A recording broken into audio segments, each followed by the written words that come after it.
Bonjour et bienvenue dans l'épisode 3 de la plume au micro.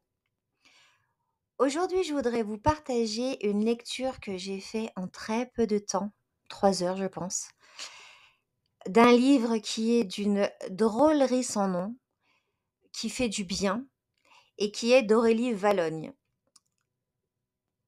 Ce livre s'appelle La Ritournelle. Alors Aurélie Vallogne, je pense que certains d'entre vous la connaissent. C'est une écrivaine française qui dépeint la société contemporaine avec finesse, humour et sensibilité. Elle a écrit son premier roman à 29 ans, qui était Mémé dans les orties. Depuis, elle publie chaque année un nouveau roman, dont Au petit bonheur, la chance, Né sous une bonne étoile ou encore Le tourbillon de la vie. Tous ses livres sont d'immenses succès de librairie. Elle fait d'ailleurs partie des auteurs les plus lus en France. Ses romans sont traduits dans plus de 15 langues à travers le monde et sont en cours d'adaptation au cinéma. Alors, la ritournelle, c'est quoi? Dans certaines familles, les repas de fête se suivent et se ressemblent. Même plat, même convive, même discussion, sauf cette année. Il suffit d'un rien pour que les bonnes manières volent en éclats. Non-dits, vieille rancune et mauvaise foi vont transformer le dîner de fête en un règlement de compte en bonne et due forme. Et si le repas de famille était enfin l'occasion de se dire les choses, des dialogues enlevés, des personnages hauts en couleur, un roman drôle et jouissif. Voilà pour le 4e de couverture. On fait la connaissance surtout d'un couple, Anne et Antoine, qui ont 2 enfants, Léo et Tom.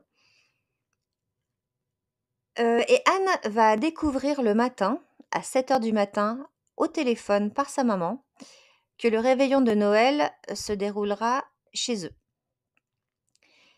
Évidemment, elle n'avait rien de prévu puisque Anne pensait que le réveillon se déroulerait chez sa maman. Vous avez compris, quand on dit ça, on a tout compris. C'est-à-dire que ça va être une course contre la montre pendant tout le livre pour, organiser ce réveillon du 24, étant donné qu'elle n'a rien de prévu, que les courses ne sont pas faites, que même le sapin n'est pas fait. Donc, voilà, vraiment ça va être une course contre la montre.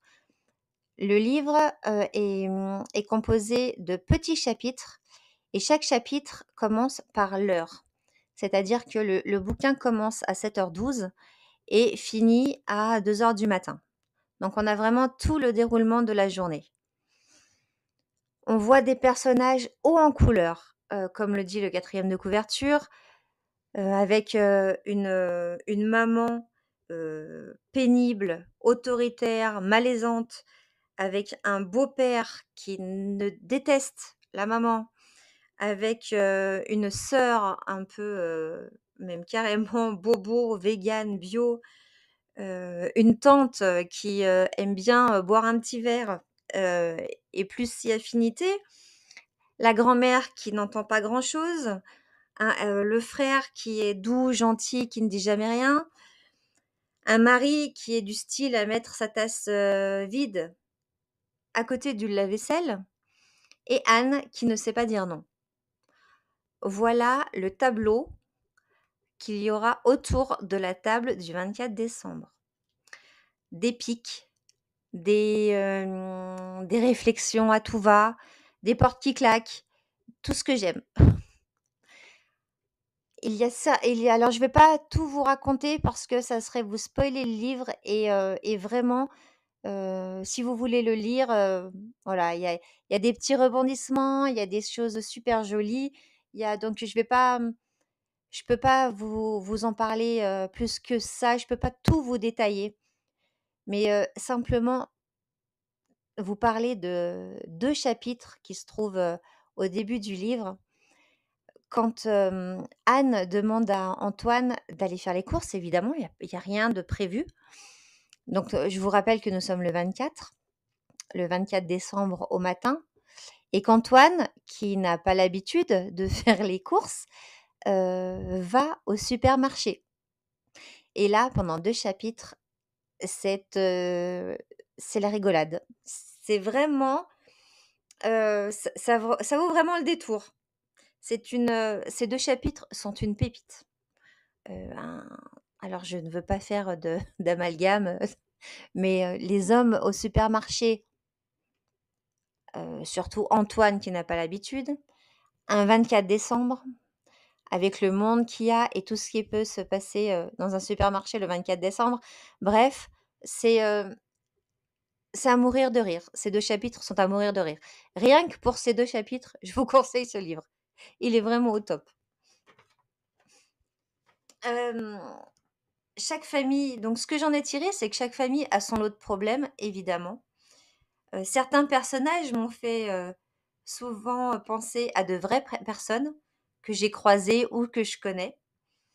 Ce livre est vraiment criant de vérité. L'importance de la communication est tellement importante. Se dire les choses même si elles font mal et ne pas laisser le malaise s'installer et surtout, ne pas laisser éclater, le soir de Noël. Je me suis mise dans la peau d'Anne assez rapidement, et je pense pas avoir tenu si longtemps. Vraiment, je pense que j'aurais craqué avant elle. Le petit portrait chinois, la couleur, donc ma couleur, ce serait le rouge pour Noël, le rouge parce que, la couverture du livre est rouge.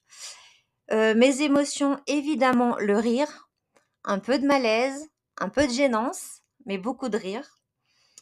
Un chant de Noël, le chant de Noël les chants de Noël que qu'Antoine met toute la journée et qui agace, Anne. Une odeur, ce serait la bougie à la cannelle. Un autre titre, alors j'en ai 2.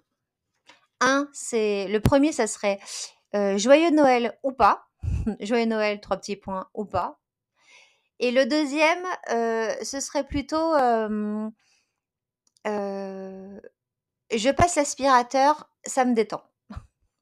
Vous comprendrez pourquoi si vous lisez le livre.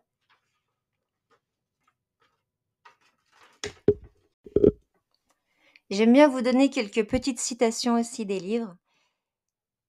J'ai choisi des citations dans ce bouquin qui, qui expliquent bien qui expliquent bien, l'histoire du livre. Donc la première: «Vous comprenez pourquoi je ne veux pas vous tutoyer? Je préfère vous dire "merde" avec élégance». La deuxième: «Il y en a, passé 60 ans, ils deviennent cons. Elle, elle l'a toujours été». La troisième: «Le bonheur d'une famille se mesure à ses photos. Sans les clichés pris pendant les fêtes de famille, on ne pourrait jamais prouver qu'on a été heureux». Et la quatrième, qui va parler à beaucoup d'entre vous, je pense, en tout cas qui m'a beaucoup parlé à moi: «Antoine fut subjugué de découvrir l'existence de ce placard après 8 ans passés dans cet appartement». Je vous laisse, réfléchir à cette dernière phrase, voilà, qui me parle beaucoup, beaucoup, beaucoup. Donc en résumé, est-ce que je vous conseille ce livre ou non? Évidemment que oui, je vous le conseille à 1000%. Ce livre fait du bien, ce livre nous fait passer, un super moment, lu très rapidement. D'ailleurs, j'aurais aimé une suite, je sais pas, voilà, j'attendais la suite. Vraiment, allez-y, en fermant les yeux, allez-y, il y a pas de développement personnel, il y a pas tout ça. C'est simplement une belle histoire, une belle histoire de famille, voilà, tout simplement, et n'hésitez pas. J'espère que cet épisode de La Plume au micro vous a plu. N'hésitez pas à me le dire sur les réseaux sociaux ou alors en me mettant 1, 2, 3, 4 ou même 5 étoiles sur votre plateforme d'écoute préférée, que ce soit Spotify ou Apple Podcast. Quant à nous, on se retrouve dans 15 jours pour un nouvel épisode de podcast. Passez une belle journée ou une belle soirée, où que vous soyez. À bientôt.